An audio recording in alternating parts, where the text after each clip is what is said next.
எல்லாத்தையும் போட்டு உடைச்சு, இவன் மாரி பொய் சொல்றதுக்கு உலகத்தில யாருமே கிடையாது. என் ஃப்ரெண்டுங்கிறதுனால நானும் பொறுத்து, பொறுத்து, பொறுத்து பார்த்து ஒரு இடம் வந்து என்னால பொறுக்க முடியாம விலகிட்டேன் யுவர் ஆனர். எல்லா ஃப்ராடுத்தனம் பண்ண இவ தான். அந்த குடும்பத்த அழிக்கிறதுக்கு பண்ணதும் சரி, இந்த குடும்பத்தில வாழப்போனது மட்டும் இல்லாம, அந்த குடும்பத்த அழிக்கிறதுக்கு எல்லாமே பண்ணா. மீனா முத்து வாழ்க்கைய கெடுக்கிறதுக்கு என்னென்ன உண்டோ அதெல்லாம் பண்ணா. அப்படிங்கிறதெல்லாம் ஒட்டு மொத்தமா போட்டு வித்தியா உடைக்க போறாங்க அப்படிங்கிறது தான் நடக்க போற ட்விஸ்ட்டு. ஆனா, அதிலெல்லாம் மசங்கிருமா ரோகிணி அப்படிங்கிறதெல்லாம் அடுத்த விஷயம். ரோகிணி பேசுமே, வக்கீலுக்கு படிச்சத விட அதிகமா பேசுமே அந்த பிள்ளை அப்படிங்கிறது தான். ஸோ என்ன நடக்க போகுது அப்படிங்கிறது ஒரு பக்கம் பார்க்க போனா, இந்த பக்கமா வந்துக்கிட்டு ஸ்ருதி வந்துக்கிட்டு லைஃப்பை திடீர்னு காம்ப்ளிகேட் பண்ணுறாங்களோ அப்படின்னு தோணுது. அவங்க என்ன பண்ணுறாங்கன்னா வந்துக்கிட்டு நீ வந்துட்டு இவ வந்துட்டு எனக்கு வந்துட்டு மன்னிப்பு கேட்கணும். அவள் வந்துட்டு போஸ்ட் போடணும். ஃபேஸ்புக்கில் போஸ்ட் போட்டு என்னைய வந்துட்டு நான் வந்து இது பண்ணலை அப்படின்னு சொல்லணும். இவன் வந்துக்கிட்டு அந்த வேலையை விட்டுட்டு வரணும் அப்படின்னு ஏகப்பட்ட கண்டிஷன் போடும்போது, இவங்க சொல்கிறாங்க நம்ம மீனா, ஏம்மா ஏன் ரவியை நம்பலையா நீ அப்படின்னு. இல்லை நம்புகிறேன், ஆனால் அவள் பேரை கெடுத்துட்டாலே. என் பேரை கெடுத்துலாம் இருக்கட்டும், உனக்கு என்ன உனக்கு வேணுங்கிறது, ரவியோட சொந்தம் வாழணுங்கிறது தான் வாழ்க்கை. ரவி அங்கே விட்டுட்டு வந்துடணும், அவ்வளோதான். விட்டுட்டு வந்து இதில் வேலை பார்க்கட்டும், இல்லை அங்கே வேலை பார்க்க போகிறோம். ஆனால் அந்த அந்த நீத்துவோடு போய் இருக்கவே கூடாது அப்படிங்கிறத மட்டும் நம்ம பண்ணிக்கலாம் ஸ்ருதி.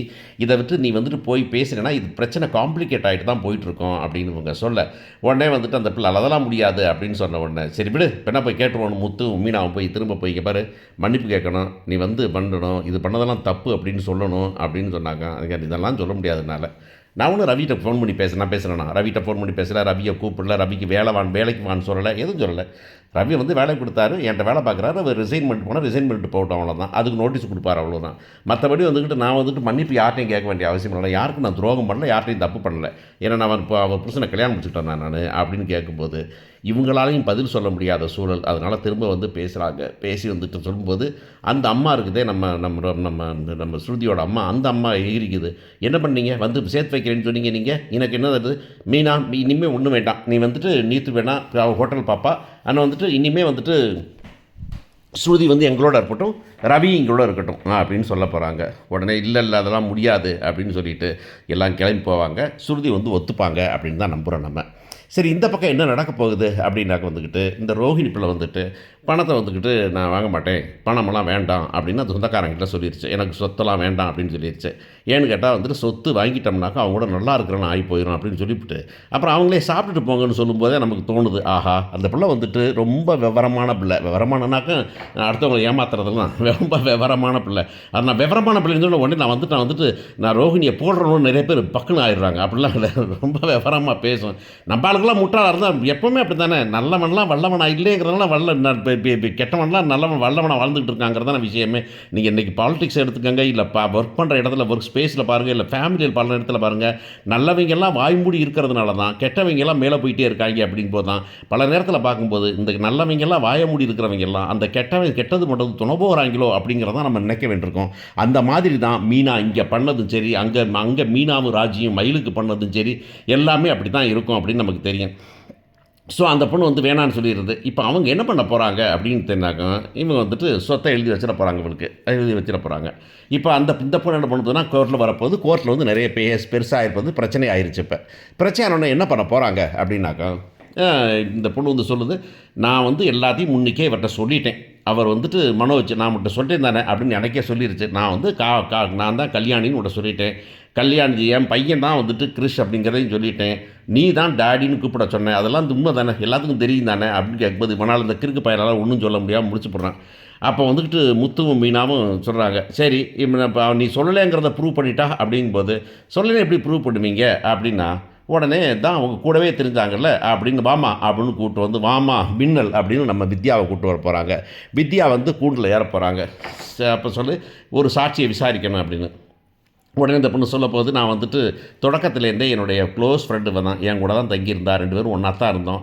இப்போ மனோஜை பார்க்குற வரைக்கும் நல்லா தான் இருந்தா. மனோஜை பார்த்து ஒரு அவளுக்கு ஆசை வந்துருச்சு, தனியாக பார்லர் வைக்கணும், தனியாக நம்ம பெருசாக சம்பாதிக்கணும் அப்படின்னு அவளுக்கு ஆசைப்பட்டது. அதெல்லாம் அவள் வந்துட்டு அவளுடைய ஆம்பிஷன்லாம் கரெக்டு தான், ஆட்டிடியூடெலாம் எல்லாம் இருந்துச்சு அப்படிங்கிறதுலாம் சரி தான். ஆனால் அதுக்காக யூஸ் பண்ண அப்படி தான் தப்பு. நான் கூட தான் இருந்தேன். நான் வந்துட்டு உண்மையை வந்து நான் சொல்லலையே தவிர நான் பொய் சொல்லலை. இவங்களாம் வந்துட்டு இப்போ சொன்னதை இப்போ பல நேரங்களில் சொல்லியிருக்கிறேன், பல நேரத்தில் அவளுக்கு சப்போர்ட் பண்ணியிருந்திருக்கிறேன். ஆனால் எப்போவுமே நான் கேட்டு பாருங்கள், அவள்கிட்ட சொல்லிகிட்டே இருந்திருக்கிறேன், ஏய் தப்புடி நீ மீனா இப்போ முத்துட்டு மாதிரி சொல்லுன்னு சொன்னேன், அப்போ கூட அவள் கேட்கல அப்படிங்கிற சொல்லியிருப்பாங்க. இப்போ சொல்லுமா, எப்படி நீ சொல்கிற அவர்கிட்ட சொல்லலை அப்படிங்கிறது. மனோஜிட்ட சொல்கிறேன்னு மனோஜிட்ட தெரிஞ்சிருங்கிறதுக்காக தானே சார் முத்துவலாம் மீனாவலாம் முத்துவோட ஃபோனையே திருடுனா சார் என்கிட்ட தான் கொடுத்தா, நான் தான் போட்டு உடச்சேன்.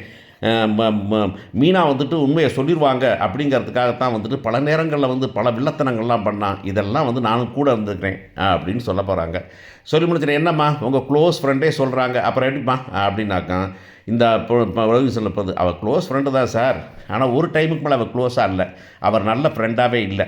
அவள் வந்துட்டு இப்போ என்கிட்ட வந்துட்டு சண்டை போட்டா, என்கிட்ட வந்துட்டு நான் பொறாமையாக நல்ல வாழ்க்கை வாழ்கிறேன் அப்படின்னு அவளுக்கு பொறாமையாக போயிடுச்சு. அதனால் வந்து என்னை விட்டு விலகிட்டா. இப்போ வந்து என்னை வந்து பழி வாங்கிறதுக்காக பொய் சொல்லிட்டு திடுறா. இப்போ கொஞ்ச நாள் அவள் மீனாட்ட க்ளோஸ் ஆகிட்டா, அதனால் பொய் சொல்கிறா. அவள் வந்து சொல்கிறதெல்லாம் உண்மை இல்லை. என்ன தான் ப்ரூவ் பண்ணு, என்ன ப்ரூஃப் இருக்குது, நான் வந்துட்டு உன்ட்ட சொல்லிட்டேன்னு உன்ட்ட சொல்லலைன்னு பார்த்து என்ன ப்ரூஃப் இருக்குது அப்படின்னு கேட்டால், இந்த பிள்ளையால் ஒன்றுமே சொல்ல முடியலை அப்படிங்கிறது தான் விஷயம்.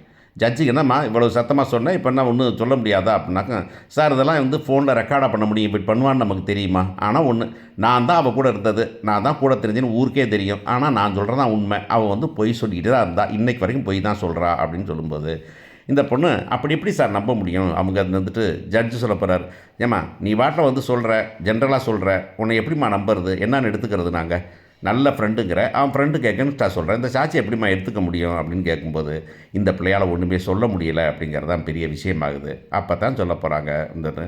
ஆனால் ஒன்று, இது எல்லாமே இன்னொரு ஆளுக்கு தெரியும் சார் அப்படின்னு. யாருக்கு இன்னொரு ஆளுக்கு அப்படின்னா, இது சொல்லலை, மனோஜ் வீட்டில் சொல்லவே இல்லை அப்படிங்கிற சமாச்சாரம்னா தெரிஞ்ச முக்கியமான ஆள் யார் அப்படின்னாக்கா, ரோகிணியோட அம்மா, கல்யாணியோட அம்மா தான். கல்யாணுடைய அம்மாவுக்கும் தெரியும், கல்யாணுடைய பையன் கிறிஷுக்கும் தெரியும் அந்த வீட்டில் இருக்கிறோம் அப்படிங்கிறதும், அங்கே மனோஜுக்கு தெரியாது அப்படிங்கிறதும் கிறிஷுக்கும் தெரியும்.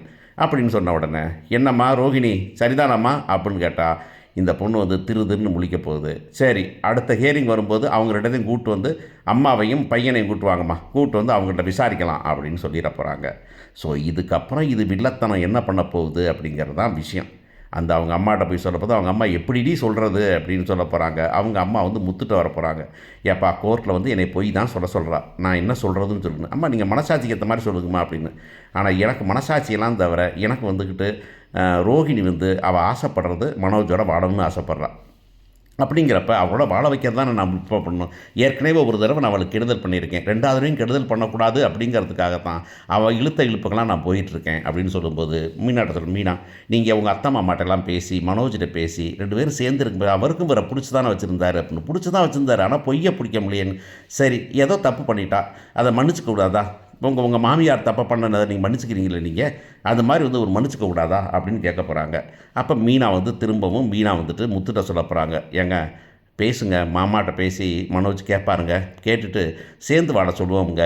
ஏங்க அவங்க தான் நல்லா தான் பிடிச்சி ரொம்ப லவ் பண்ணி தானே 2 பேரும் ஒன்றா இருந்தாங்க, உங்களுக்கு தான் தெரியும் தானே, 2 பேரும் சேர்ந்து தானே நம்மளுக்கு இதுக்கே பிளான் பண்ணுவாங்க, அதனால் நீங்கள் பாருங்கள். இன்னொன்று, அவங்கெல்லாம் சொல்கிற மாதிரி உங்கள் அண்ணன் இன்றைக்கி இவ்வளவு நல்லா இருக்கிறது காரணமே ரோகிணி கூட இருந்ததானே உங்களுக்கு தெரியும் தானே அப்படின்னு பேச போகிறாங்க. என்ன முடிவெடுக்க போகிறாங்கன்னு